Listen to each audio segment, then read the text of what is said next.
just constantly looked towards the future for something better. And I knew that my voice needed to be heard. When I started out, I was like an army Barbie.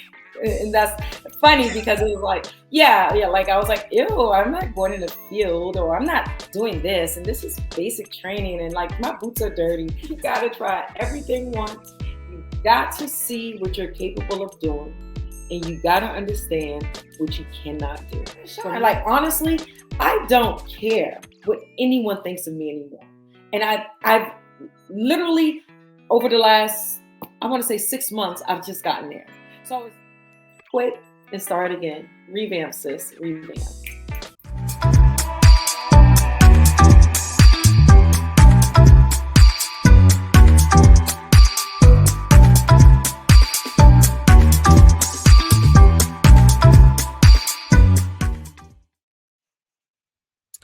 Happy hello, good morning, good afternoon, good evening, whatever time you're watching this. Welcome back to another wonderful episode of You Heard It Here with me, the TC Heard, and today it's giving a whole lot of everything. Why? You probably see how pumped up I am, right? Of course you do. Why am I so pumped up? Besides the fact that I get to spend here with you, I have someone so near and dear to my heart, someone so special, someone so fabulous. Like, I'm praying I can be just a quarter ounce of fabulous of her as soon as I grow up, because she is an absolute powerhouse. She has no idea the legacy and the legend that she is becoming. And I'm super happy that we get to have her here today. I will also share this sweet moment about her. There was a few years ago where I was having a rock bottom moment. When I say she invited me to her home for Christmas, I had to spend Christmas with her and her family, because y'all know how I am about Christmas. Y'all know how Christmas starts literally not July 1st. I start shopping for my Christmas stuff on July 1st. Christmas starts November 1st. Sometimes even I'm doing it on Halloween. But it was so special that she got to do that for me, and we've been friends ever since. So I am super honored and super, super excited to introduce the fabulous, the poetic, just the everything, and my fellow Beyonce lover, Miko Reed. Yes. Oh my God. Thank you. That was such an amazing introduction. And oh my God, I forgot about the Christmas. Like, I didn't forget about it because you bought so many amazing things along with your beautiful self. So I was so like, your phenomenal cocktails, your charcuterie board. Hey, yes. Thank you. You know, we love us a good charcuterie board, honey. You know, we love us a good board. And Beyonce. Yes, and Beyonce. Like, I'll just say, a lot of our poet friends, they not down with Beyonce, but hey, look, I'm happy I get to have one friend that's like, oh, I love Beyonce just like I do, because man, that's gonna be our birthday theme this year. Hello, Beyonce. Yes. Mm-hmm. I will come right back from freaking Morgantown just to be here for it, because I'm here for it. I'm here for it. Well, good morning and good afternoon. Happy hello. Welcome. How are you feeling today, Miss Miko? I'm good. I am so happy to be here. Like, I am ecstatic. I'm so proud of you. I know I'm like sickening with that. I say that all the time. Like, I'm so proud of you. Like, you're doing it. Like, you're freaking doing it. And it's beautiful. So thank you for having me on the show. Oh, thank you. Oh, I'll never say I'm sick of hearing it, because I believe, like, hey, I've been told, especially even through therapy, to take my flowers just to say thank you, accept the compliment, and hey, we just pay it back forward. So we're going to get into this. I know the title of this was, from Prosecco over pain, and I don't have any Prosecco today, and I was trying to get some, but I just want to say, every time I see you, anytime we are having a good time, you always have a glass of Prosecco. Would you say it's your drink of choice? I would say that as I get older, I shifted from like margaritas to Prosecco and champagne. Like, I'm a champagne lover and a Prosecco lover. Yes. Mm-hmm. I love it. So would you possibly also say that, your new take on life, given everything that you've been through, which we'll get into, that, because it's given, we just pop bottles and keep going and celebrate regardless of what's going on. Is that why we doing the Prosecco? Yep. Yes. We celebrate and keep it going. We keep it moving. Yes, exactly. Yep. Everything's a reason to celebrate. Mm-hmm. Yeah, there is always a reason to celebrate. You know what? I'm gonna tell James that because he always thinks I'm just being extra. Because I don't know if you've watched Modern Family and you see the Right. Cam. I'm the Yes. Cam. I'm always Oh, okay. celebrating everything. Yes. I love it. I love Cam too. Yeah. Yeah. See, thank you. See, now we got to Mhm. document and watch. Wait till I send this to him. Mhm. So let's get into it. You are quite the accolades. You have so many different accolades. You are a poet. You are an author. You are a mom, a fabulous mom. You are also too talking about different things that have gone on through your journey. And you're a curator of different events in DC. Plus, you were just featured as the poet of, was it the week of the month? Either way, it should be forever. Yeah, it was the week of one. It's like one poet a week for National Poetry Month. So yeah. Okay, I love it. The poet of the week for PG County, correct? Yes. Yes, Correct. love it. Yeah. I thought it was the month because I was just like, it's gonna be going all month. It's all month. You I gotta would have been like, the month. Oh my god! But yeah, no, it's just. I'm like, I know her. I know her. Let me go post Yeah, it's the it. week. I love it. And you featured and also to the National African American History Museum, like Yes, venue. I did. So Yeah. tell us a little bit about that and tell us like what else you got going on right now. So when it's the irony is when I got that email, I'm gonna back it up to the National History Museum. When I got the email, it was February. It was obviously Black History Month, and I thought I was being punked. I thought it was a scam. Actually, I was like, "What? Feature at the National, American History Museum, the History and Culture, actually the Smithsonian."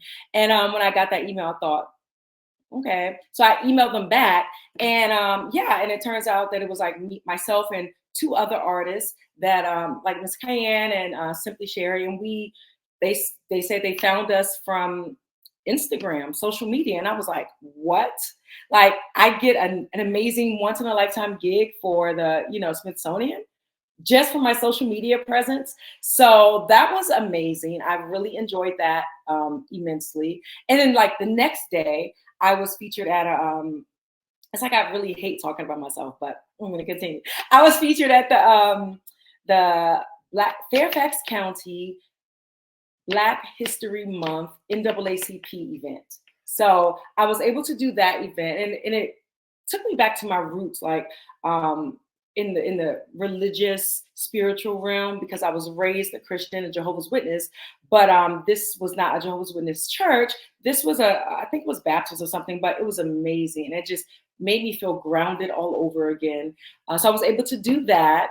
And once I did that, I think the following week, it was like the Atlas, my group of artists from the Artist Network, we did a feature at the Atlas Museum, actually the 15th annual international festival. We did that at the Atlas.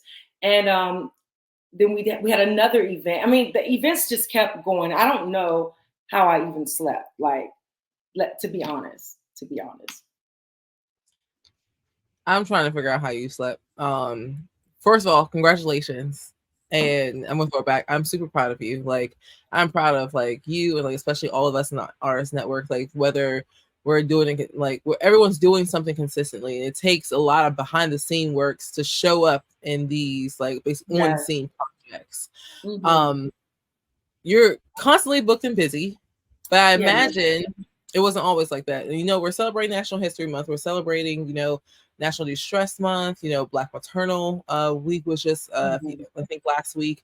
But I want to talk about that before we got to Miko booked and busy, NAACP, accolades, because that's what we're given.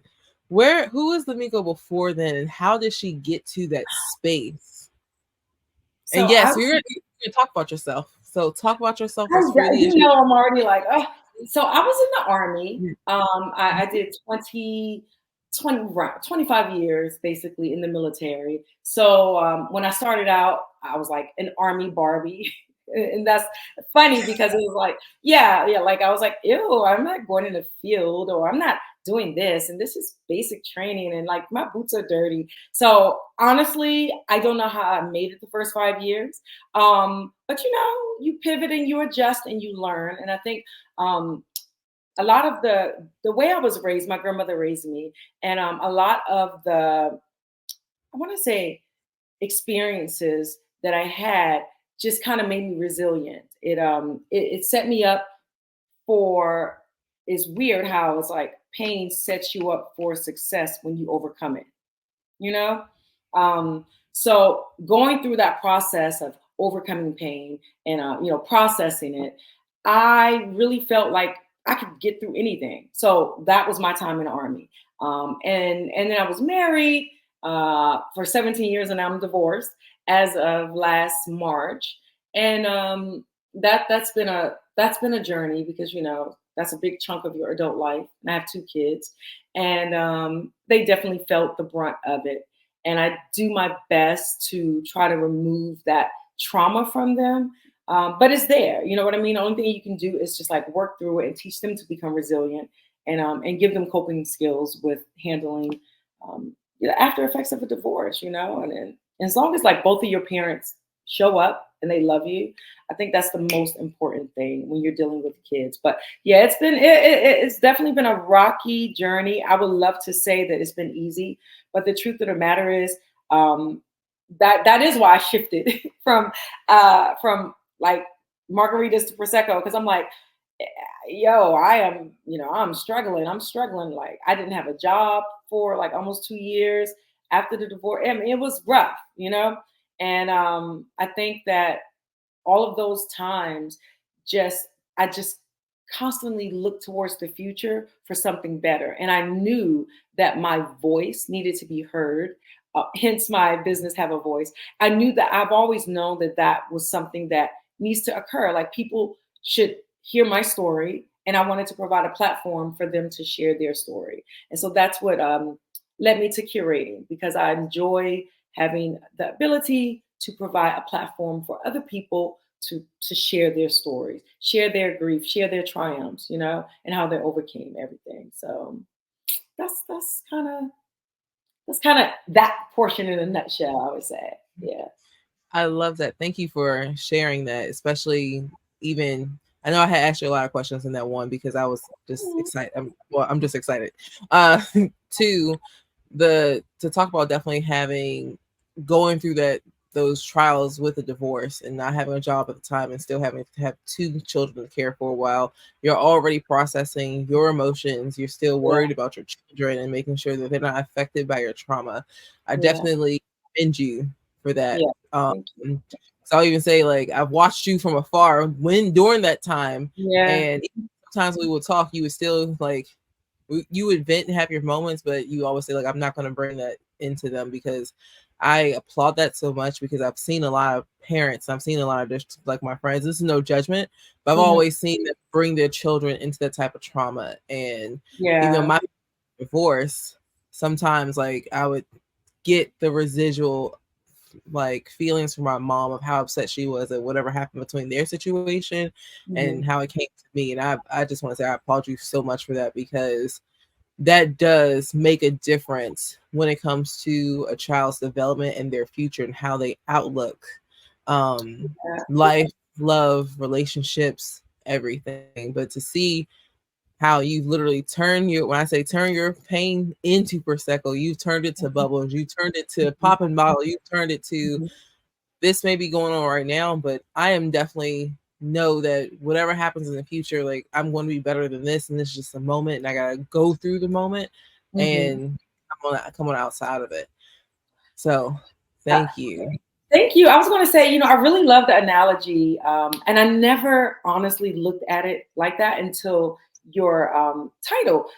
I was like, pain into Prosecco or something. No, wait, what's the title again? Tell me the title. It's Pain Over Prosecco. Pain over Prosecco. Or Prosecco over. Yeah, Prosecco over pain. Yes. And I was just like, okay, but it's kind of like I'm just grasping that concept of Prosecco is it means bubbly. It means, you know what I mean? And I love that, because I don't want the viewers to think, obviously, yes, I love Prosecco and I'm gonna drink it when I want to, but I Mhm. think the bigger picture that you have provided me is that it's really about celebrating your milestones along the way, and Yeah. celebrating and seeing life as seeing the beauty in all of the pain and making it Prosecco. I love that. I feel a poem. Oh, I feel a poem about that. Like, I feel Prosecco. it too. I was just like, ooh, that sounds cute. Yes. That sounds nice in my head. I know that we had that we're part of like the Harvest Society with the Oh, amazing I'm Dr. Rebecca struggling with that, Lord. prompts. I'm a little Mhm. behind, Me too. but there are some prompts in there where I've been keeping it in like a notes on my computer of okay, these are girl, you already got the prompts. You just gotta write it. But Yep. if I'm feeling it, I won't write it. But I'll even say the reason I was inspired by that title was a few days ago, I was getting ready for this resume workshop that I was teaching in Baltimore on Mhm. Friday. And they asked me about my book. They're like, fine like wine. And they're like, huh? Right. And I was, I always think that mixologist in me still lives here. The Yes. hospitality person still lives here. And the first thing when I think about people, I always think about what their favorite drink is because I Mhm. always bring it to the events Yes. or So good. and like I still want to practice at that particular craft to make sure like I'm fresh in it. But I was like, Yeah. what is my favorite drink? Like, what is it? And I was like, oh yeah, it's Prosecco. And I was Uh-huh. just like looking at like your books and everything. And I was like sitting here playing around with the titles, and I'm just like this, like she deserves like a title that like pops. Like it Mhm. has to pop. Mhm. And so I was like, oh, let me play around with that. And the only thing I definitely saw, besides your transparent moments, besides of course coming from the military, it was you were always still celebrating life. Mhm. Always, you were always celebrating where you were and where you were going to. So Mhm. that's kind of how I came up with the title. And with Prosecco, over pain, and we can flip it around, like say it all the Right, time, but right, right, it right, really right. definitely But is more about the celebratory. you know what the craziest thing is? The book that's coming out is called Pain and Prosecco. Like that is the title of my next book. So that's why I'm just like, oh my God. Like if I don't submit this manuscript, like yeah, I'm excited. I'm excited. Because I Okay, so believe, we are on segue. What's the new yeah. book? Oh, What's yeah, the yeah, new book? yeah. It's Pain and Prosecco. Yep. That's the And name of it. that's the name. So what's going to be included in this book? So this book it's a book of poetry, but like my other book has the back of it is like personal essays. This will have a lot of prose in the back of it, so it'll be more of a book to read, but also like the beginning will have because we're poets, so it's gonna of Yeah. course we're gonna have a poetry, but yeah, it's gonna have a lot of poems in it, but definitely like a lot of prose and things just like to make you think in scenarios, maybe even a little stage plays and stuff like that. So I'm super excited about this book. I was debating about whether or not I was going to drop more chapters of my memoir because in my first book, I have the first chapter of my memoir. And I was thinking about that. I'm not sure yet. I know a lot of people really enjoyed that sneak peek. But I have about 6 chapters of my memoir done. So I'm debating whether or not to put like another chapter in that book. But yeah, we'll see. We'll see. I'm excited. I really enjoy writing. I remember my father asked me, he passed in 2021. I remember he asked me, people read books? And I was like, Dad, like you're like, he was in college at the time, like he was being, just his normal crazy self. And I was like, of course they read books. He was like, my baby girl writing a book. I was like, okay. So it I was happy that he was able to live long enough to see my first book. You know what I mean? So Mhm. yeah. May he rest in peace. Yes. I'm happy that he was able to see the first book too, because your first book, Mhm. it was tell us about your first book. Do you have it with you right now? Can I we see it? do. Look at me. So this is the first copy of it, Eggshells and Soft Black Hands. It's not Collins anymore, but uh, but hey. And this is the second edition, as you see, is Miko Reed. So if you see, so this book is actually at Mahogany bookstores at Anacostia. This edition, it's everything that's in this book is in this book. I only changed the cover. just to so I could change my name on the book. But yeah, this is my baby. Like this is, like I said, the personal essays. I have one about my mom, my daughter, my son. The first chapter of my memoir.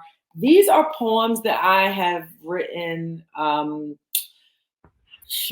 Since I was like, my first poem I ever wrote was in this book. And it's so short. It's like life, it comes, it goes, people die, families cry, praises are given, births are performed, crimes are committed, but life goes on day after day, nonstop. Time doesn't stand still. That poem always embarrasses me because when I see like artists like Lemonade and other, young artists and they're writing, I'm like, dang, I was 14 and I was writing like such basic boom, boom, boom. But I love the growth that I see in that age group now. But this poem, this book hosts, it's about 127 pages, over 50 poems. It is the go-to book of heartbreak, of love, triumph, sexual assault, recovery, little girls lost. This is the book you want to get if you're looking at any of my books. First off, start with this book. Yeah. Oh no, we do shameless. There is no shame in a plug, honey. Yes, that's the book you want to get. It's at Mahogany bookstores. Like, is it in Anacostia? Can we get it online as well on Amazon? At Amazon and Barnes and Noble online as well. Yeah, love it because you were also a bestseller for that book, right? I was. Yes, I am. Yeah, I was a bestseller. I was a bestseller. That's so funny to say. Yeah. Yes, bestsellers. We if I had some bubbly, we gonna cheers to that. But all I have is a red. Yes, I'm gonna drink some water. Hey, have some bubbly. Two bestsellers. And you're in the middle of writing your next one. I love the fact that's because I have that book, but it's in Morgantown, as we talked about. Yeah. But I know I was like looking through everybody's books. So I have like Steph Marie's of yours. I have Nerds.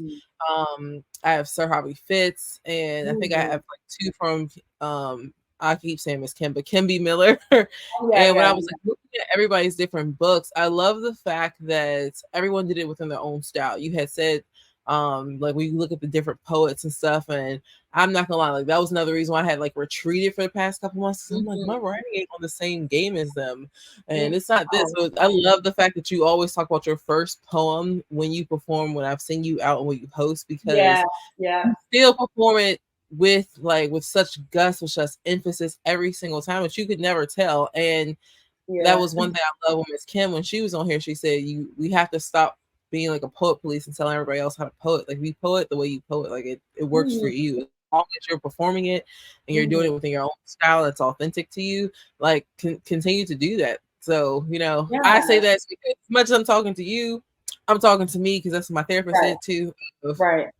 Regardless of what you've written or what you're writing now, like if it's true to you and that's the art of it and that's creativity, like focus more on that. And also too, what is that poem doing for you? And if you're writing it for someone else, what is it doing for that other person? Versus, I know we get definitely caught up with, the prose, like how many heavy hitters, how many lines do we have? But more of it's like overall, like, just meaning like, since you are a curator and you're an author and you're a poet, like, what do you think about how, not only how you poet, but how other people poet and how people criticize and that back and forth and like what that cycle looks like? And shout out to Kimby Miller. Like, I love her. I love her so much. And I love that she doesn't withhold her gems. You know what I mean? Like, she freely shares them. And but anyway, I just wanted to say that. But as a curator, I've seen poets who are what we call social media heavy hitters. You know what I mean? And I'm not going to name drop anybody, because if they don't think they fit in that category, that's on them. But I just think that, the poets that you see, and then you have new poets or poets who have been out a while, and they feel a little discouraged to share because they don't feel like they have, like you said, those heavy hitters, those one-liners, those, bring the crowd down with it. And I used to be like that when I came back out, because, girl, this is the big birthday year for me. So way before you were born, I was outside. And and yeah. And and I was thinking like I was like, oh, I'm the hot ish now, you know what I mean? But coming back out and then seeing like these poets do their thing, it deterred me because I was not secure in my own work. I think the goal is to read your poem, practice your poem, and go present it, go spit it. Become secure in your own work. You know what I mean? And don't compare yourself. There's this the adage, is it comparison is the thief of joy, something like that. I don't know who said Yes. it. I know I didn't think of it, but I know I've seen it everywhere. And I have to tell myself that often, like, don't compare yourself to anyone, because your experience, your truth, your authenticity is yours, and let that shine in your work. When you get on the stage, let that come out. Be who you feel you are when you're performing at home and when you're practicing, and just let it shine. Like, honestly, I don't care what anyone thinks of me anymore. And I've literally, over the last, I want to say 6 months, I've just gotten there. So I told my daughter, she's 19, like, girl, don't care what these people think. But it's like, really, Miko? It took you almost a half a century to not care what people think. So it is easier said than done. But once you master that art of just like doubling down in who you are and embracing your truth and then spilling it on stage for everybody to hear, then you will shine. Because you should shine for yourself, not for, you know, I I know you said, like, how do other people receive you? Yes, you don't want to be offensive. You don't want to be immoral. You don't want to be unethical. Those are the things I think. But like, how a person receives you shouldn't guide the way you poet. Maybe that's not your crowd. As long as you're doing something above ground and you're not like transphobe or homophobe, all of the races, all Mhm. of the Yeah. sexes. If you're away from all of those things, then go to another event. Go to another event. There is a crowd out there that wants to hear what you have to say. That's all I'm gonna say. Yeah.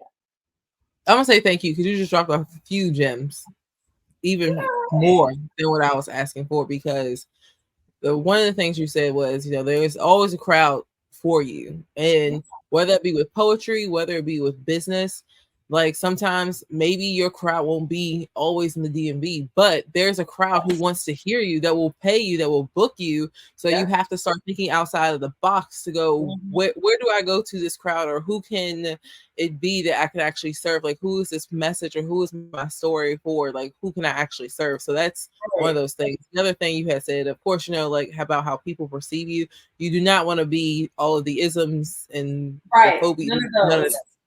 Like, and I think what makes sometimes I had to, which goes into my third point of you saying like it took you a half a century to not care, and I'm like, okay, I'm crossing into the earlier state, like the earlier years of my 30s, and I'm still struggling with how people perceive me, and like of not caring as much. I'll keep telling myself, I don't care, but there's like an inkling in me that does. And to hear that it took I still don't believe it, even though we're gonna say happy early birthday anyway, because you know how we celebrate birthdays. Your birthday starts July 22nd until August 31st, so you have the start of Leo season until the end of August because you're in the middle. But the fact that it took you that long, and I'm sitting here stressing of why can't I get it? Why can't I stop caring? Why can't I stop caring? Like, I appreciate you sharing that, because I think people, that's important to hear. Like, we see the highlights, we see the social media saying, I don't care, I don't care, I don't care, don't care, don't care. But some people probably still do care. Like, they probably do. They're just not captioning it right. They probably saying that they don't, but they do. And what makes me, I think, to go back to the other point, I think what makes me like a little controversial when it comes to even, I'll just say, some people that I may interact with outside or inside of like, certain faith-based communities, is the fact that I'm like, I don't want none of that on my show. I don't need no racism. I don't need any type of trans, LB, like LG. I don't need any of that type of hate like on my show. The God I serve loves us all through everything. And we all have messed up a couple of times and been doing things we probably shouldn't have been doing. Okay. So the one that I serve, he forgives, and we repent and we keep moving. But it took me a while to just even get because it wasn't the confidence that I didn't believe that, because I actually believe that. It was, okay, I'm surrounding myself with these different people, but then I realized, I don't, if you, this is the type of stuff that you support putting down another human being, just a human being, because we're all people. I Right, don't need right, right. need to be around you. That's Just okay. because they don't agree or their beliefs don't align with yours, that's, to me, that's insane. That's insane. Like that, like how are we all human, but you shun this person because they have a different preference or a different choice, or and their beliefs don't align with yours. It's like, and but you call yourself Yeah, a I Christian. just, that's the part where I'm just like, Yeah. no, I don't. You're not gonna come on my show talking about that. No. Mm-mm. I'm Hey, down Kim. with No, because I don't even want to engage in that type of that. Man. conversation. I'll even say, like, even within one of my ministry base, like, there was a conversation about, when you get around other people of different religions, the necessary to defend the Bible. And I realized, like, a few years ago, when I had first, like, I got baptized, and I had got back into church. I was like, Hmm. okay, cool. But I realized how much it really wasn't, like, sticking with me. And I was Right. proud of myself to say, like, it's okay. I know, what I believe in, cool, but I also respect other people's beliefs. Like, I don't think there is no right or wrong religion, because if that's what Right. that person was raised in, and that's what they're used to, cool. But I just feel, which again, go against the grain, it's not my responsibility to have to ingrain into someone that this is what you should believe, because I know what it was like when I received that as a child, an inmate, and even going all the way up until college, and how it Right. made me turn off against organized religion, and how it also made me turn off from, like, my poetry. It kept me separate from my Hmm. creativity, because I feel like, well, if I believe this, or actually want to dabble that or experience this as an artist, I can't do that because so Yeah. and so from said church or faith-based religion said I couldn't Mhm. do that, and it messed with my psyche a bit. So I don't want to play a part into anybody's trauma that may be connected with that. Yeah, absolutely, absolutely. And that to me, like, that makes you a forward thinker. That makes you someone with, a high level of emotional intelligence. And I appreciate that. And I think that I'm sorry, that was I think that that was my son. I think Oh. that it's important to acknowledge those things that trigger us, because they tend to trigger other people too. You know what I mean? And if we can get a grip on it as poets and people who are on platforms to to provide information, then I think that it'll trickle down to our audience. Like I noticed I've been watching you too, and I'm like I said, I'm so impressed. And you're talking to like the kids, and I'm like, this is your like this is a big chunk of your lane. I didn't know that. You know what I mean? I was like, oh dang, okay, okay. And I love the fact that you positively impact them and the feedback that they give you. And Well, I'm just like, thanks. okay, okay. Yeah, I don't have the patience. I don't have the patience anymore. I used to do, I used to do an after school poetry program when I was in the Mhm. military, and that's how Have a Voice was born. Because I was in my 30s, and then it was amazing. But like I said, I'm knocking on half a century, and it's just like I think my lane is young adult. For me, I feel Mhm. like the experience that I want to impart is maybe like 18 to, in my opinion, 35. You know what I mean? That's young adult to me. Like, you But back to me. yeah, yeah, yes. So yeah, so I think that's what's up, and I think that poetry is a great catalyst to getting in those spaces as well, and getting It booked is. to It record. is. So thank you for that. Because I was just gonna say, poetry literally opened this door for me, but then it was made more clear to me that I'm not just a poet. I'm a speaker. Right. I'm a teacher. Hmm. I can facilitate workshops. I can give speeches. Like, poetry got me here, but it's like, what else do I do with it to branch out in different spaces?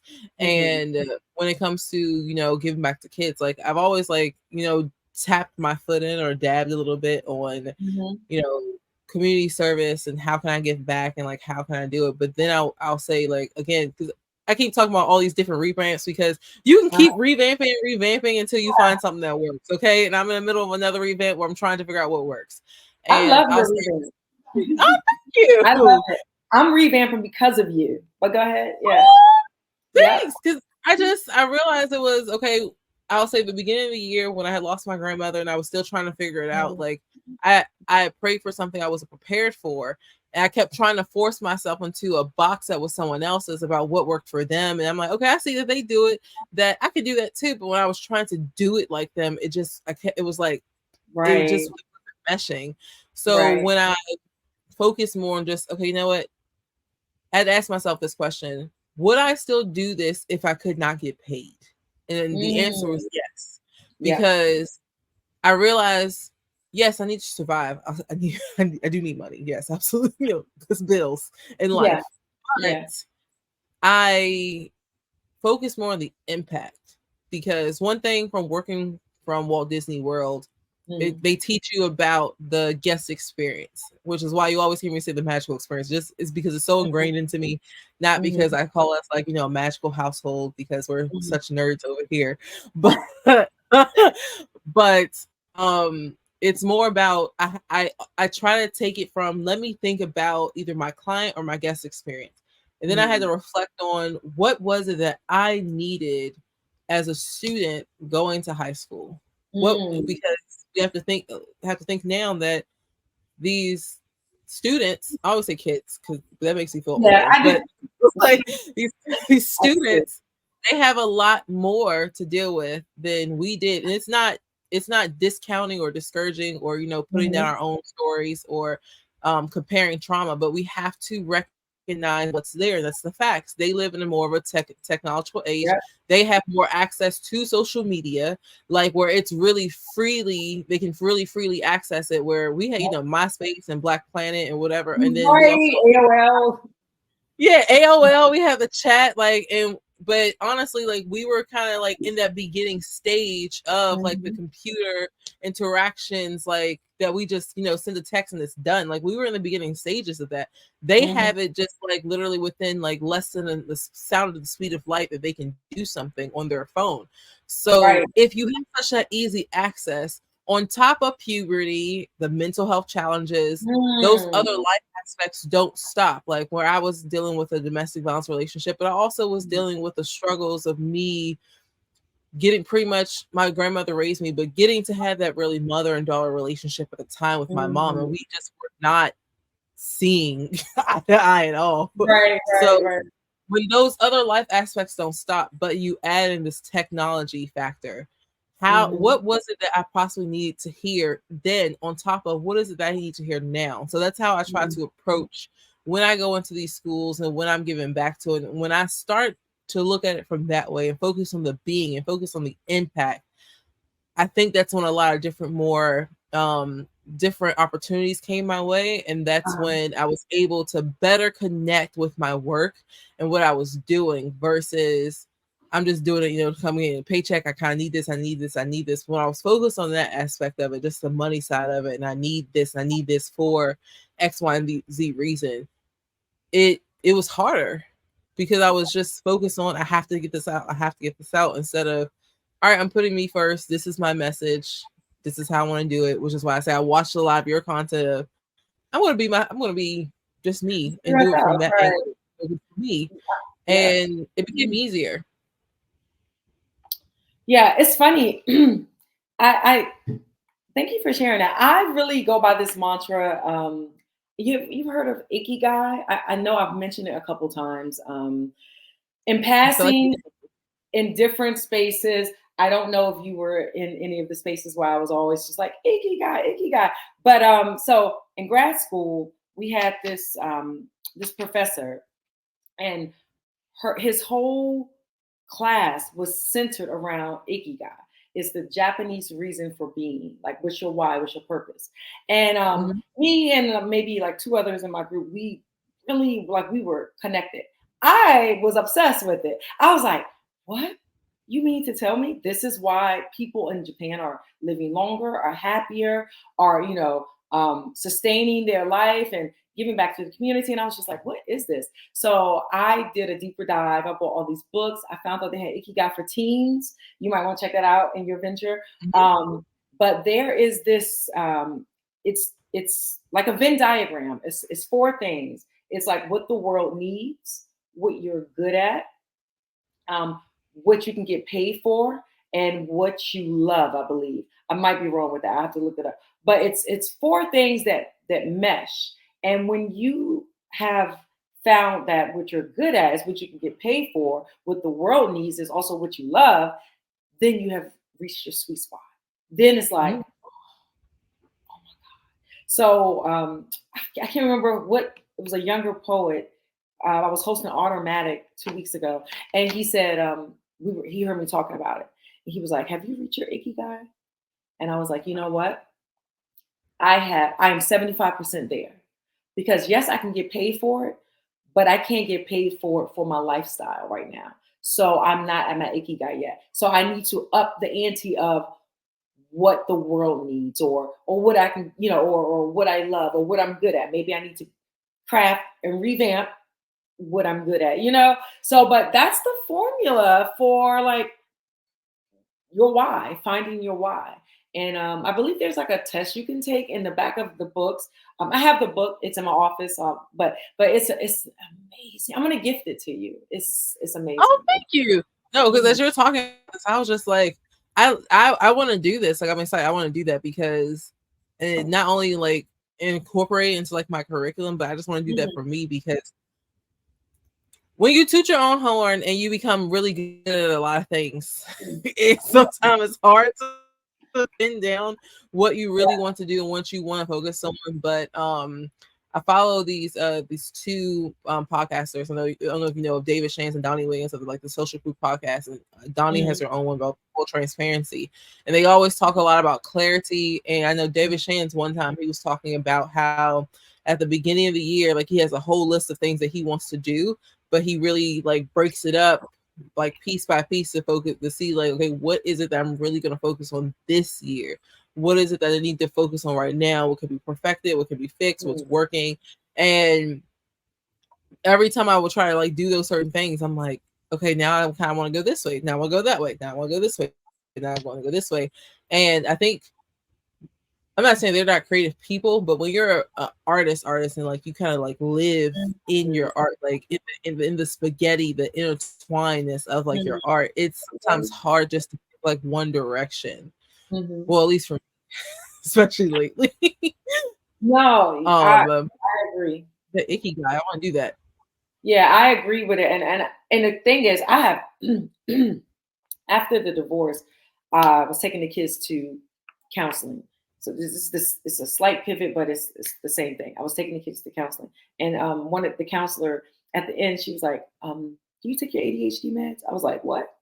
She was like, "Don't you have ADHD?" I was like, "No, I never.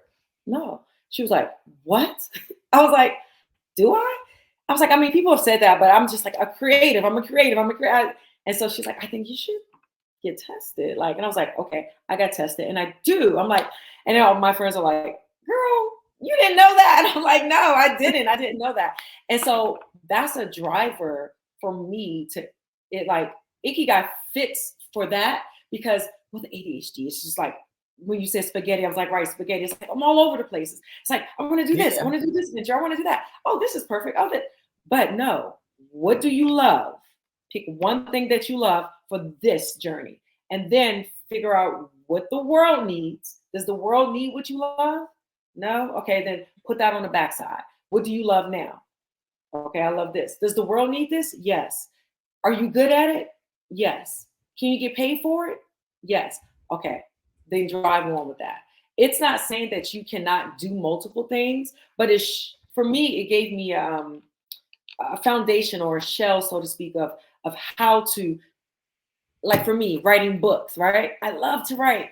Do the world need books? I think so. Are you good at it? I am. Can you get paid for it? Absolutely. So I found my Ikigai in one part of my life. You know what I'm saying? Like, it's books. For me, I'm going to keep writing books forever because I love it. The world needs it. I'm good at it. I can get paid for it. but can it sustain my life? Maybe not.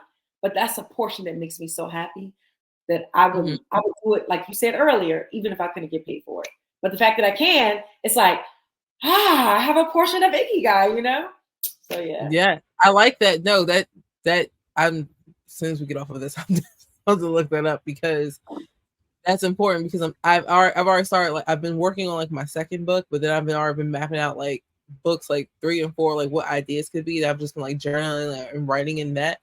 But on top of that, it's like, okay, podcast and this and this, and then like we're moving and we're starting a new chapter, and then it became so overwhelming where I was just like, I just stopped everything. And I know I can't keep going through those type of cycles where I start all of these great projects, but because I get so overwhelmed, so I can't focus on one particular thing, or I'm trying to like set it up in a space where I had said this a few days ago where because of my background of like teaching and training and whatnot in the hospitality industry, I know that I'm always striving for perfection. I know that I'm not going to be perfect like off the first go round, but what I don't want to do is, I've had 2 assistants. The first one, it was like, okay, do this, do this, do this. The second one, it was like I didn't really lay out the expectations very clearly. And I realized I was like some of my old managers and directors at companies that I ended up leaving for this reason. You just say, hey, jump in. Don't really give me adequate training or like an adequate guide and just say, figure it out. I'm not at that type of corporate level yet where there's already like foundations and SOPs and all these things in place. So what I've been working on is, as I'm like revamping, redoing, what is like the actual guide, step-by-step guide of how we're going to do this. So that way, when I do hire my next assistant, it's clear. This is the expectation. Here's the training. This is what I need you to do when I have like book fairs. This is what I need you to do when I have a performance. This is what I need you to do when I have contracts that come in. How do you like reach out to people for me, cold call, things like that. These are the actual expectations. But it came with, first, I got to figure out which sector do I want to focus on in order to finish that, and what does that process look like, which is why here's a revamp where I was like talking to my therapist, and because life comes in there, and I know within our profession, because like you know, we're booked and busy, but we still have a life. You're still a mom. You're still like a person yourself who needs your me time. Yes. And that's important too, where it's like there's a lot of people who say that are entrepreneurs, because we have to also recognize that poetry, and you as a performer, as an author, you are a business. But there has to be other supplemental income before you can completely go out to your own. So you have a 9 to 5, which is nothing wrong with it. There are 9 to 5 entrepreneurs. There are entrepreneurs that's part-times. I'm one of them. I picked up a whole bunch of different gigs because honey, this move is not cheap. But I think glamorize that, and then they get embarrassed or shamed, like, hey, I had to go back to work because of X, Y, and Z. It's like the dream is still there. It doesn't mean you can't get those things accomplished or you can't do those things. It's you still have to live in the process. Yeah, and it doesn't, and I hate when people, like when someone branches off to do a business in the arts or something, and then say the business doesn't take off to enough to sustain their lifestyle, and then they have to get a part-time job. Okay, that does not mean your business was a failure. You're actually still succeeding because you understand that I need to do this so that I can go further. Because if I don't do this, I'm going to just be stuck here, right? So like, I think for me, I've always said like, okay, 2025, I say this to Art all the time, 2025, I'm going to be a full-fledged, and I'm going to, but you know, maybe I won't be. That doesn't mean that I don't believe in myself. That doesn't mean anything. It just means that I am aware and I know inflation, and I'm capable of understanding that I have 2 kids. They have to eat. I have a mortgage. You know, there are things that have to occur, and me still being able to do my poetry business full time and my HR business full time. I'm successful. You know, I think we it's kind of like you said, like we judge success as entrepreneurs as not working 9 to 5 solely. Like, no, it's okay. You know, like, yes, the goal is to pivot and do your own, but don't do it by the standard of what you hear on a podcast. Like, because some of those people are doing night work, or other stuff. Yeah. It's like just do you, and bring what you can and do you. Yeah. And that's why I talked about the importance of the transparency, because like you said, we hear it on the podcast, we see it on social media. They say you should be doing this, and this, or you hear about how they got to that successful place once they've already reached a success and they've like completely stopped working on these things, but they're not talking about, they'll say, oh yeah, I was doing this and this, but this is how I've mapped it out here. But I think it's really important to share that transparency, because when we talk about like, what do you need? What did I need then to hear as a student, but what do I need to hear now as well to make sure I tell them, like, hey, if I would have heard this a lot earlier, I want to stop you from, you're going to make your own mistakes, but if you can listen to someone else to not make the certain mistakes that they made to learn the hard way, because I'm hard-headed. I'm not going to say it's maybe a cancer thing. That's a me thing. I'm just hard-headed. Like, I like to put it on a sign too. Yeah. I'm just hard-headed. I'm a visual learner. I like to be hands-on, and until I really experience it hands-on, it doesn't click for me until I'm in that space. And we talked about having to go back and listen to it. I listened to all these things. I was like, oh yeah, I can do this. I've ran multi-million-dollar companies before for someone else. And I had prayed to God, like, by X amount of year, like I want to be full on my own. And I got there and I was just like, I have no idea what I'm doing. And I was not prepared for it, to the point where it's like, okay, I'm happy. Thank you again for saying it, where you're like, if I have to get a part-time job and I'm still doing this and they're both like trending upwards at the same time, like that's great. I'm still succeeding, but I was masking my own, like I was framing my success around what everybody else or what society or social media was telling me success was. But I'm like, no one else are in these trenches. And I had to go back to take it to Mama Roo. Mama Roo said, if them ain't paying your bills, you pay them no mind. So I'm like, at least y'all over here want to come pay the poor animals, about to pay my rent, help me pack up some boxes and run up and do all different systems. You can't say to me about how I'm running my things over here. No, girl, I'm about to tell you this story that I have not, it is not anywhere. Like, this is, y'all only going to hear it here. Oh, okay. That was one of my things. You're hearing here. What are we hearing here? Oh my gosh. Okay. I debated. I'm like, oh my God. I had a conversation with a couple of my artist friends a couple of weeks ago. And actually a couple months ago. And they were like, Miko, I have never heard that story before, ever. And I was like, okay. I was like, yeah, I don't talk about this because, it's embarrassing. It's so embarrassing. But let me tell you this story. So, excuse me, I'm sorry. So let me tell you this story. When I was about, I was separated. So it was 2021, right? Late 2021. I was separated, and I didn't have a job. I was only getting my retirement from the military, and that was not enough to sustain. Girl, my cousin said, go on Amazon. You could deliver Amazon boxes. And I was like, I can deliver Amazon boxes? It's like they pay every week. I was like, all right, bet, let's go. So I signed up to Amazon.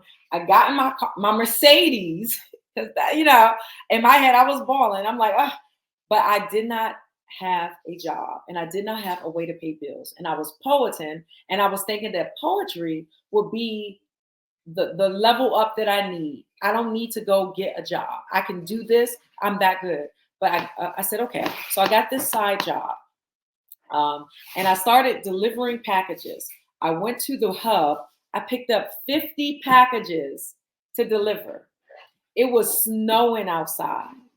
I drove all the way to Silver Spring. And I remember the day I delivered 7 packages on that block.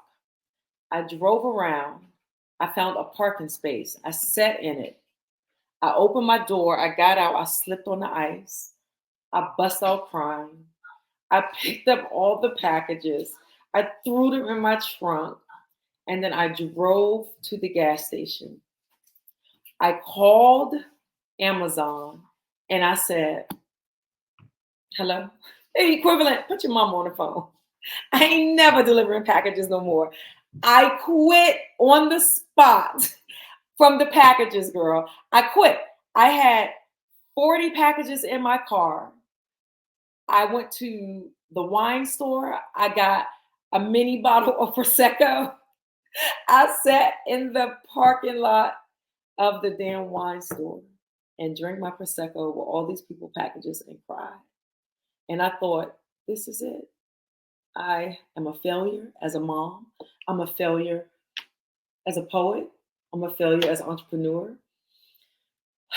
And the next morning, I had to take my son to school. He was like, Mommy, what's all these packages? I said, baby, don't worry about it. I had to push all the packages over, big ass packages. So sorry, y'all, in 2021, if you didn't get your packages when it said Amazon was on the way, because yeah, that was me. I couldn't do it no more. But the lesson I learned from that is you gotta try everything once. You gotta try everything once. You got to see what you're capable of doing, and you gotta understand what you cannot do. For me, I knew I could not ever deliver packages again. So I got my butt up, revamped my resume. Word of the day is revamp, and found the job that I'm in today. And that story is the most embarrassing story because whoever wants to say they delivered packages? And I remember going to this lady's door, and I graduated from Georgetown 2 years prior to that at grad school, and I saw on her car that she had Hoya Saxa. So I'm holding her package. She's like, "Oh my gosh, Hoya Saxa!" She was like, "Do you know what that means?" I was like, "Yeah, I graduated from Georgetown." She was like, "You graduated from Georgetown?" I said, "Yeah, I here's your package." I was in a divorce. She was like, "Okay." Close the door. The most humbling experience ever.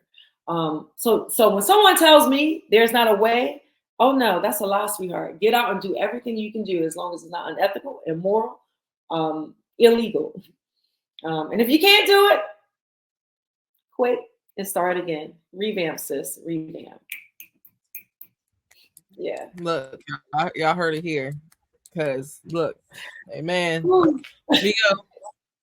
So I said this is what I want. This is what I needed when I say transparency. Because I like every single episode. I love when a guest pours into me. Like I really do, because I'm going to say like it really be gotta be gotten, because he knows I need to be hearing the stories, because yeah, to hear you went through that literally less than 2.5, 3 years ago, and yeah. I'm not gonna lie, I'm in that space right now, and I had talked about it on one episode where I was just like, y'all see me out here Instacarting or DoorDash, and I ain't as friendly.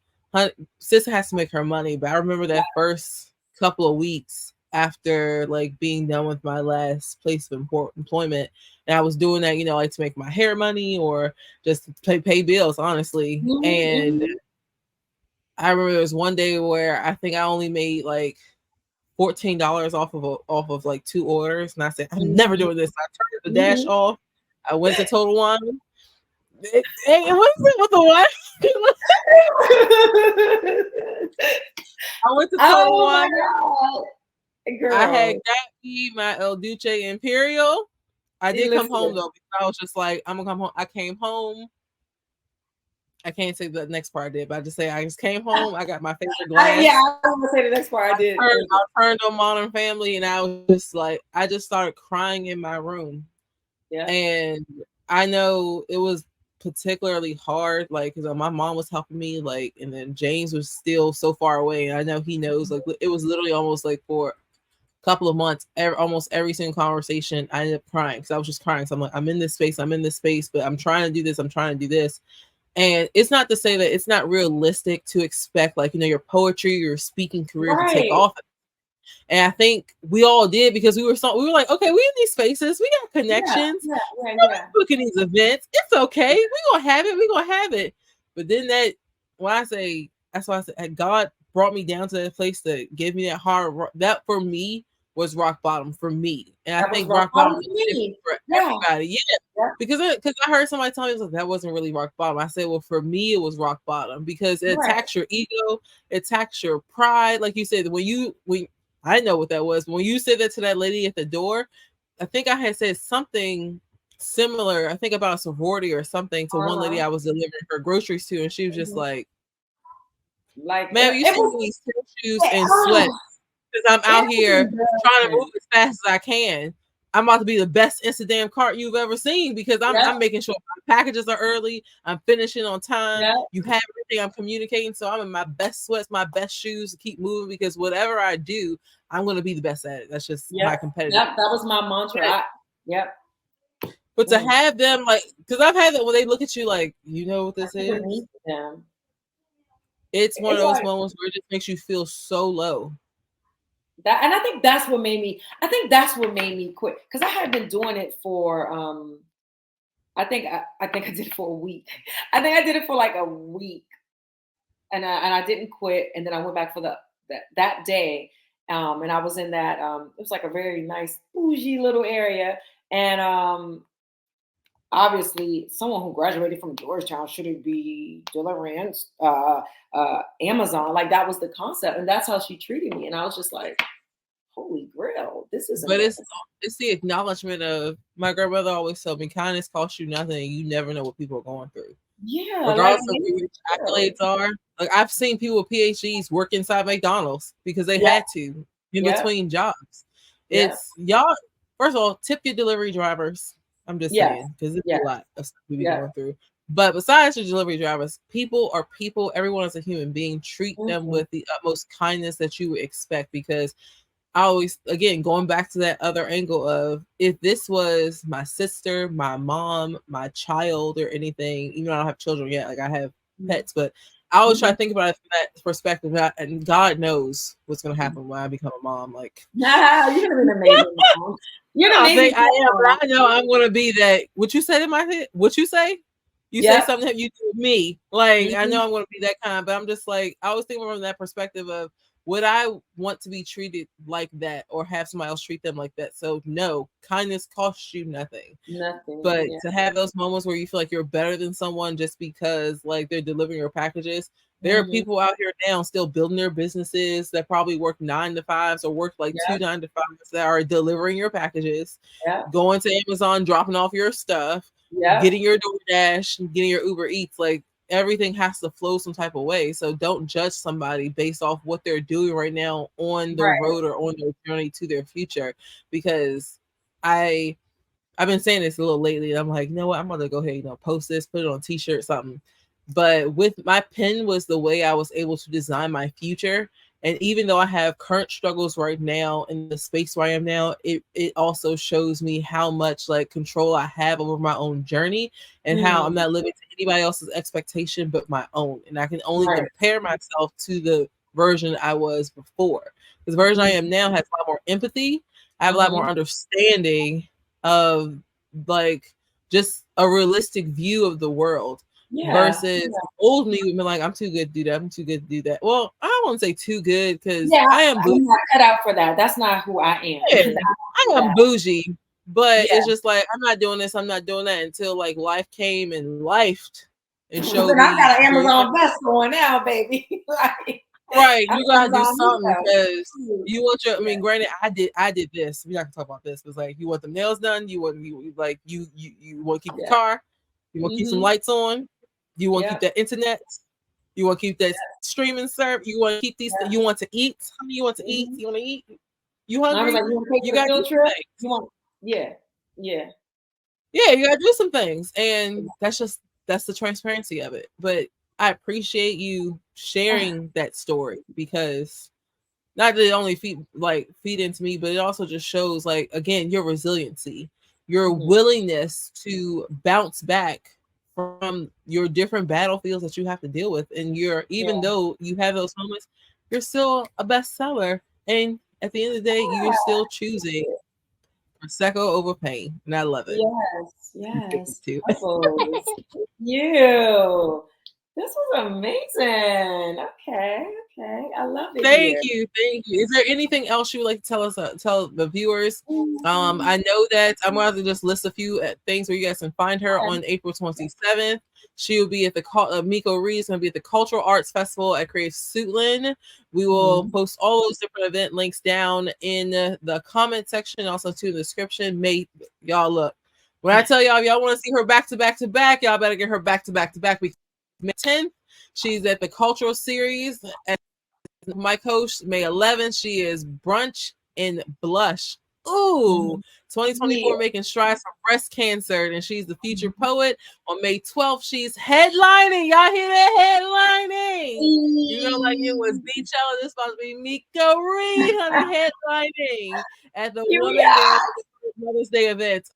On Mother's Day, happy Mother's Day to you. And on June 9th, she has the second annual Vindy Awards Masquerade Ball. So y'all about to see her dress up. If y'all have never Miko's a whole moment. She gives a whole moment anytime she is dressing up. We love fashion. We love the fashion. Anytime, every time, she's always doing it. But if y'all ain't seen them shoes, child, y'all better go catch Miko Reed. Y'all better go catch her.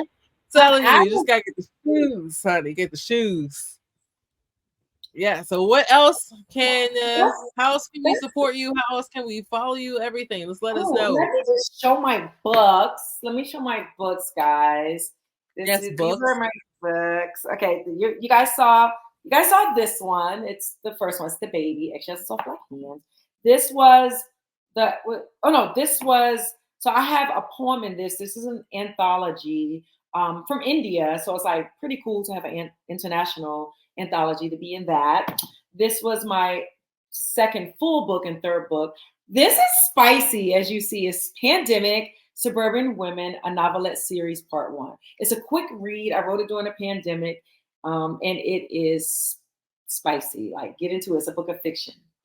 This is one of my latest, 100 Poems and Possibilities for Healing. I am chapter 22, and it is 5 ways to be unstoppable after divorce. So I'm chapter 22, and it's an actual book, and I have 3 or 4 poems in it in a chapter. And the other artists in here are so freaking amazing, y'all. Y'all gotta get this book too. It's on Amazon. It's an Amazon bestseller. And yeah, that's it for now. Paint and Prosecco will be out. I pray before my birthday because I'm turning 50, y'all. So yeah. Woo! Yes, 50 and fantastic. I don't believe it, but hey, happy birthday. Thank you. This is my first time saying this in public too. Like, I think I'm just like, whoa, wow. Okay. But yeah, I'm going to embrace it. I'm embracing it. We're going to embrace it because you still look good. You look good. You look good. Okay. And you're doing so well. So I'm super happy for you. I can't wait for the turn up for, your phenomenal 50. Like, it's going to it's going to be, you're going to get an invite. It's gonna be lit. James and I will be back from Morgantown, honey. I'm like, hey, just let me know the date so I can go ahead and put it on my Hilton Honors app, okay? So we will be here. We will be here for the turn up. Thank you, Miko, so much. I'm super excited. I'm just super proud. Like, this is such a great episode, great conversation of transparency. As always, love it. Make sure you guys comment, like, and subscribe. Let us know what you thought about the episodes. Let us know what has been a moment in your life where you had to kind of be humbled and you had to figure some stuff out, even on your journey to success. So let us know in the comments, DM us, all of your follow information, all those information for the events be listed below, as well as where you can find all of Miko's best sellers. Yes, bestsellers, honey, all her bestsellers. And we are wishing you the most creative love from all, the writing gods for your next book and the other books and other performances to come after that. So thank you again. Thank you, TC. Thank you so much for having me. I love this. Thank you so much. Thank you. So whatever time you are watching this, will be morning, afternoon, evening, well, you have a wonderful and beautiful, successful day. And we will catch you next time here on You Heard It Here with me, BTC Heard.